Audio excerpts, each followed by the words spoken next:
ایک چھوٹے سے گاؤں کے ارد گرد ایک گھنا اور پراسرار جنگل تھا، جسے سب سرگوشی کا جنگل کہا کرتے تھے۔ گاؤں کے ہر فرد کو ایک بات اچھی طرح سے پتہ تھی کہ رات کے ٹائم اس جنگل سے آوازیں آنے لگتی ہیں، جیسے کوئی باتیں کر رہا ہو۔ اور ایک رات کے وقت عجیب و غریب سرگوشیاں آوازیں جنگل میں گونجنا شروع ہو گئیں۔ عارف ایک ایسا لڑکا تھا جس سے وہ ہر جگہ گھومنے اور نئی چیزیں دریافت کرنے کا شوق تھا، لیکن اس کے والد اسے ہمیشہ اس جنگل سے دور رہنے کا کہتے۔ لوگ کہتے ہیں کہ یہ جنگل باتیں کرتا ہے، عارف کے والد نے کہا، اور اگر تم نے اس کی آوازیں دھیان سے سن لیں تو تم کبھی واپس نہیں آ پاؤ گے۔ لیکن عارف کے دل میں ایک سوال اٹھا کہ آخر ایک جنگل میں ایسا کیا ہو سکتا ہے کہ وہاں سرگوشیوں کی آوازیں گونجتی ہیں؟ وہ کیا کہتے ہوں گے؟ ایک شام جب سورج ڈوب رہا تھا، عارف نے سوچا کہ وہ خود یہ راز معلوم کرے گا۔ وہ اپنی ٹارچ لے کر دل کی دھڑکنیں تیز ہونے کے باوجود جنگل کے کنارے پہنچا۔ درخت بہت بڑے تھے، وہاں پر سورج کی روشنی بھی اندر داخل نہیں ہو سکتی تھی۔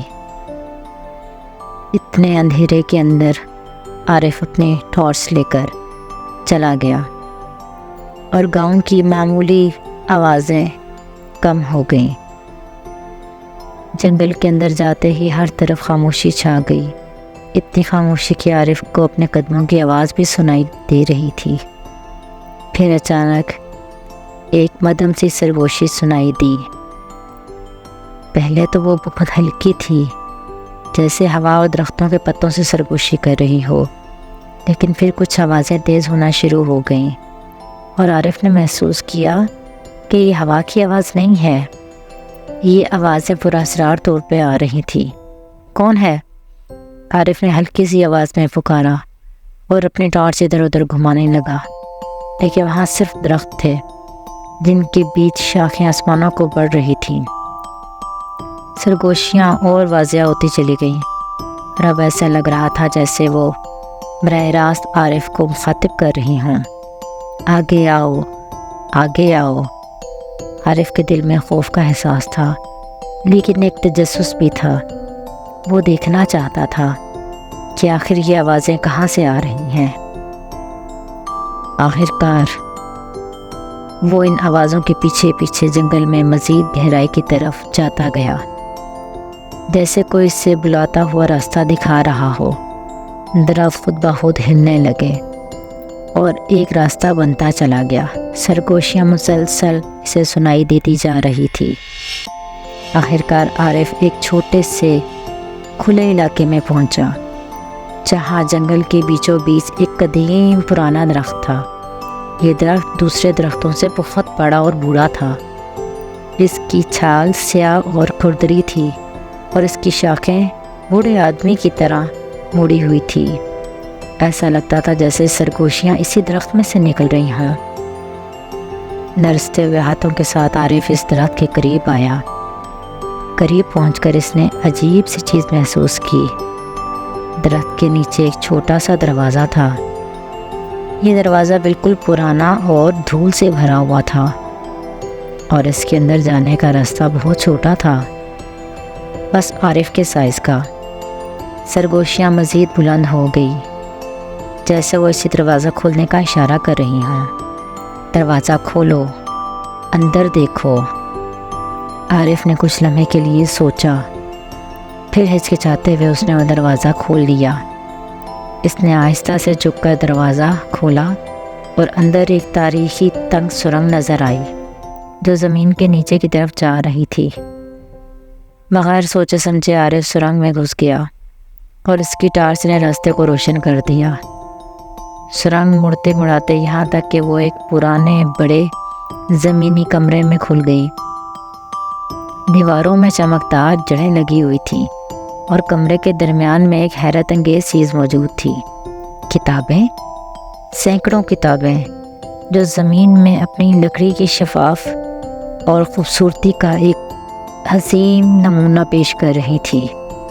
کتابیں بہت پرانی لگ رہی تھیں لیکن کافی چمکدار تھیں۔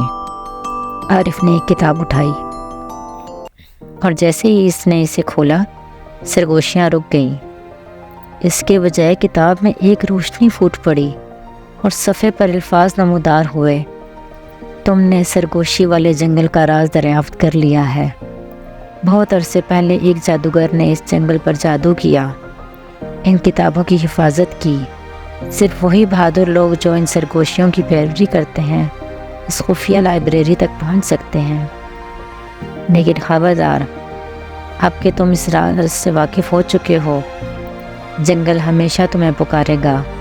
جب چاہو واپس آ سکتے ہو، لیکن یاد رکھنا، جنگل تمہیں ہمیشہ یاد رکھے گا۔ عارف کا دل زور زور سے دھڑکنے لگا۔ اس نے کتاب بند کر دی اور ارد گرد دیکھا۔ یہ وہ راز جان چکا تھا کہ جنگل میں آوازیں کہاں سے آیا کرتی تھیں۔ جنگل میں آوازیں کتابوں سے آیا کرتی تھیں۔ لوگ رات کو اس جنگل میں جانے سے کیوں ڈرتے تھے؟ یہ جنگل خطرناک نہیں تھا، یہ ایک جادوئی جگہ تھی، اور یہاں پر کتابیں خود بخود ایک دوسرے سے بات کیا کرتی تھیں۔ یہ چمکدار کتابیں ایک جادوگر کی رکھی ہوئی تھی، یہ اس کی خاص کتابیں تھیں۔ اس کے جانے کے بعد یہاں پر دوبارہ کوئی بھی نہیں آیا۔ عارف نے آخری بار اس کمرے کو دیکھا اور پھر اس سرنگ سے واپس باہر نکل آیا۔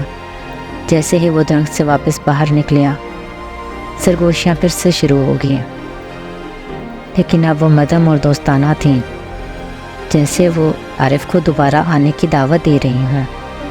عارف مسکراتے ہوئے اس جنگل سے باہر نکل آیا، کیونکہ انہوں نے اسے کوئی نقصان نہیں پہنچایا تھا اور نہ ہی وہ کوئی نقصان پہنچانے کی چیز تھی۔ وہ ایک جادوئی جگہ تھی جو خوبصورت کتابوں سے بھری ہوئی تھی۔ عارف وہاں پر کبھی کبھار جانا شروع ہو گیا اور وہ اکثر ان کتابوں کے ساتھ جا کے بیٹھتا اور باتیں کرتا۔